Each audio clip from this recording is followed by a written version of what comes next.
കുറച്ചു കാലമായി നിങ്ങളെയൊക്കെ അഭിസംബോധന ചെയ്യണമെന്ന് ആഗ്രഹം തുടങ്ങിയിട്ട്. അത് സാധിച്ചതിൽ സന്തോഷമുണ്ട്.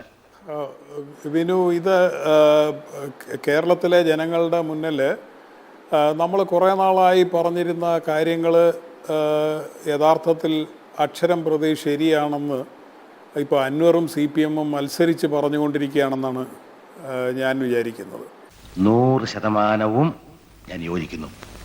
ഞാൻ CPM-ൻ്റെ കാര്യത്തിൽ എന്താണ് പറയുന്നത്? CPM പറയുന്നത് അൻവർ എൻ്റെ ജാതകം പരിശോധിച്ചാൽ അൻവർ തെറ്റിലായിരുന്നു.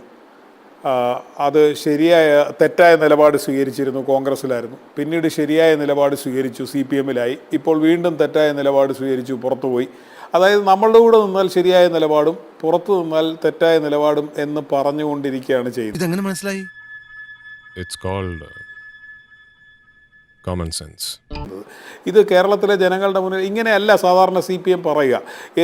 പുറത്തു പോകുന്നവരെയും ഒക്കെ ശക്തമായി നേരിടുകയും അത് അതിശക്തമായിട്ട് വിമർശിക്കുകയും എല്ലാം ചെയ്യുന്ന കാര്യമുണ്ട്. പക്ഷേ ഇത്ര അപഹാസ്യമായ രീതിയിൽ ഈ കാര്യങ്ങൾ പറയുകയല്ലായിരുന്നു നേരത്തെ ചെയ്തിരുന്നതെന്നാണ് കുറഞ്ഞ പക്ഷം ഞാൻ മനസ്സിലാക്കുന്നതെങ്കിലും.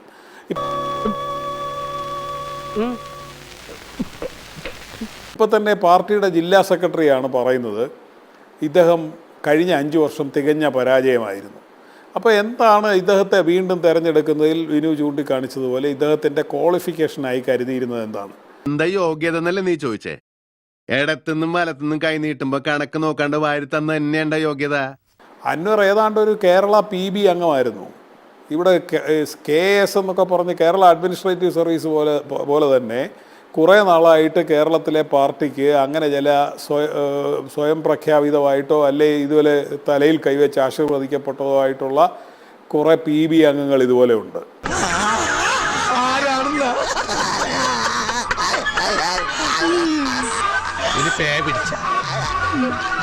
അവരെവിടുന്ന് വന്നു, എങ്ങനെ വന്നു എന്ന് ആർക്കും അറിഞ്ഞുകൂടാ. പക്ഷെ അവരാണ് ഈ പാർട്ടിയുടെ കാര്യങ്ങൾ മുഴുവൻ തീരുമാനിക്കുന്നത്.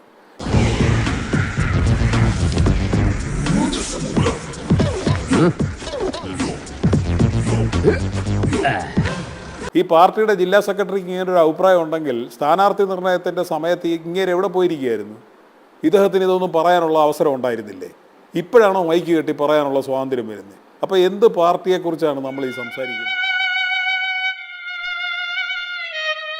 ഈ കപ്പൽ ആടി ഉലയുകയില്ല സാർ. സാർ, ഇതിനൊരു കപ്പിത്താനുണ്ട്.